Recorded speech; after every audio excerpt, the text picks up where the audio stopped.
A camada de ozônio, programa Sol Amigo EAD. A camada de ozônio é a denominação dada para a grande concentração desse gás, presente entre 20 e 40 km de altitude, numa região denominada estratosfera terrestre.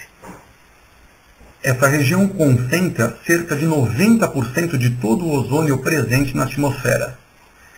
Essa região também é conhecida como a região do ozônio bom, ou seja, aquele que oferece proteção à nossa saúde. Essa proteção é dada por meio da absorção da radiação ultravioleta que atinge o topo da atmosfera. Os outros 10% do conteúdo de ozônio está muito próximo à superfície e, quando em contato com a superfície terrestre, pode provocar danos à saúde, irritação às vias respiratórias e por isso é conhecido como ozônio ruim.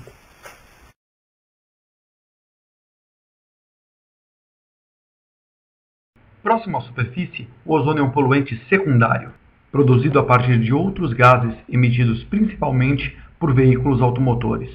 Então, a pergunta vem: como o ozônio se forma na estratosfera se lá não existem veículos automotores?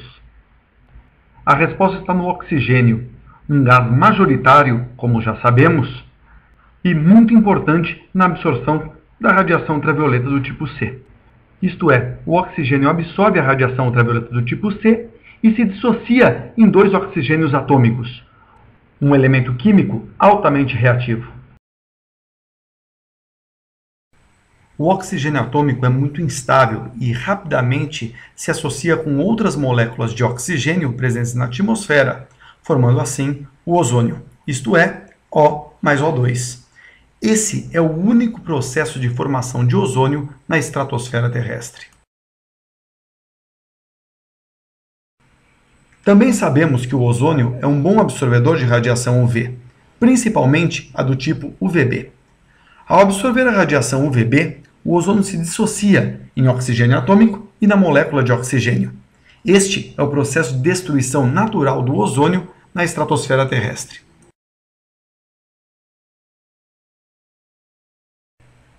Além do processo de destruição por absorção de radiação ultravioleta, o ozônio também pode se associar com o oxigênio atômico, isto é, O3 mais O, resultando em 2 moléculas de oxigênio. Pronto, temos aí o processo completo de destruição do ozônio na estratosfera terrestre. Não se esquecendo que esse é um processo natural que sempre ocorreu na nossa atmosfera. Todo esse processo de formação e destruição do ozônio é chamado de ciclo de Chapman, em homenagem ao cientista que descobriu o processo na década de 1930. Agora nós já conhecemos o ciclo de Chapman, o processo de formação e destruição natural do ozônio na estratosfera terrestre. Conhecendo essa situação natural, podemos perguntar: por que o processo de destruição de ozônio se tornou tão mais eficiente, fazendo com que os níveis de ozônio em algumas regiões do planeta se tornasse tão baixo? A destruição global do ozônio se refere a 2 fenômenos distintos observados pelos cientistas desde a década de 1960. Medições de satélites mostram que há um declínio de cerca de 4%, ou melhor, entre 2 a 4% em algumas regiões do planeta desde a década de 1970. Porém, a diminuição excessiva do ozônio estratosférico sobre as regiões polares foi o que mais chamou a atenção. Esse fenômeno acontece principalmente durante a primavera e é conhecido como buraco da camada de ozônio. Para entendermos a magnitude do problema do buraco na camada de ozônio, vamos observar o gráfico da figura em anexo. No eixo vertical, temos a altitude da atmosfera e no eixo horizontal, o conteúdo de ozônio. Não precisamos nos preocupar com as unidades e com as ordens de grandeza.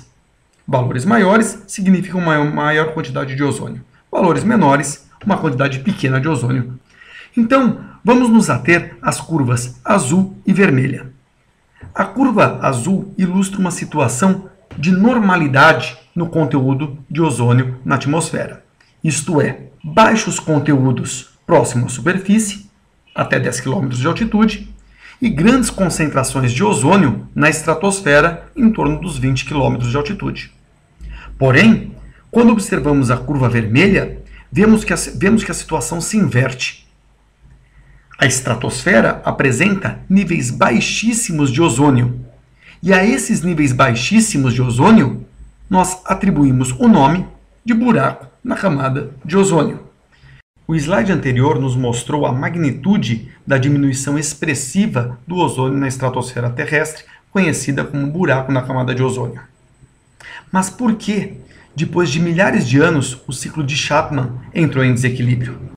A resposta para essa pergunta foi encontrada num gás produzido pelo próprio homem, os CFCs, clorofluorcarbonos.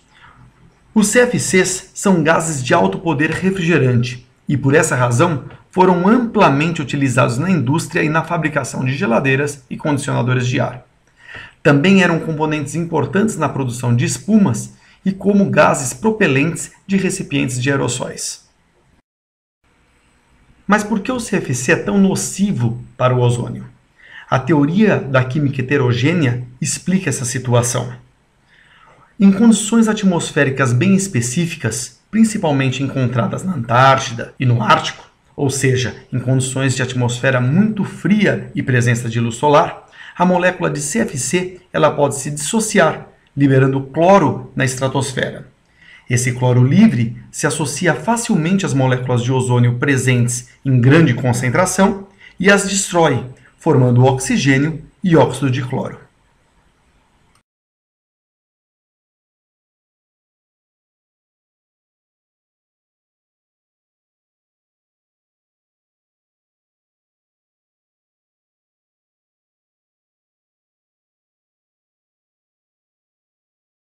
Com a presença de cloro livre na atmosfera, vimos que o ciclo de Chapman ganhou uma componente a mais em termos de destruição do ozônio. Porém, vamos observar na animação as condições para que a destruição acelerada do ozônio ocorra. Observe que em regiões de latitudes mais altas próximas aos polos é onde observamos o fenômeno do buraco na camada de ozônio. Essa destruição maciça se inicia no começo da primavera, quando a atmosfera ainda está muito fria, mas já existe presença de luz solar. Essa conjunção de baixas temperaturas e presença de luz solar é a condição necessária para a destruição do ozônio pelo cloro livre. Assim que a atmosfera começa a se reaquecer no início de novembro, com a chegada do verão, o processo de destruição do ozônio pelo cloro cessa e a camada de ozônio inicia seu processo de recomposição. O buraco da camada de ozônio se tornou famoso nos últimos anos, principalmente em notícias dos jornais e da TV. Muitas vezes, essas notícias nos confundem, fazendo-nos pensar que o buraco de ozônio pode ocorrer sobre o Brasil, por exemplo. Porém, nós vimos que a ocorrência do buraco da camada de ozônio, ou seja, a diminuição expressiva do ozônio na estratosfera, se deve à presença de condições atmosféricas muito específicas. A atmosfera muito fria e a presença de luz solar. Além dessas duas, também é necessário que fenômenos meteorológicos como o vórtice polar, um fenômeno que aprisiona os poluentes como o cloro ou o bromo nas regiões polares, exista para que haja um tempo de reação entre o cloro e o ozônio. Portanto, não se esqueça, buraco de ozônio ocorre em latitudes altas, como por exemplo o sul da América do Sul e nas regiões polares. As observações ano a ano da diminuição do ozônio sobre a Antártica revelaram um cenário preocupante. A área atingida pelo buraco na camada de ozônio chegava a quase 25 milhões de quilômetros quadrados, quase 3 vezes a área de nosso país. Até meados da década de 1980 não existia nenhuma preocupação quanto à contenção da produção de cloro e bromo pelas indústrias. Diante desse cenário de extrema preocupação, os cientistas previram uma situação catastrófica, ou seja, o aumento ainda mais expressivo dessa área de diminuição do ozônio, atingindo áreas densamente povoadas, causando um aumento expressivo do número de casos de cânceres cutâneos. Diante dessa situação, o Protocolo de Montreal foi e é, até hoje, um exemplo de sucesso em tratado de cooperação em prol da humanidade.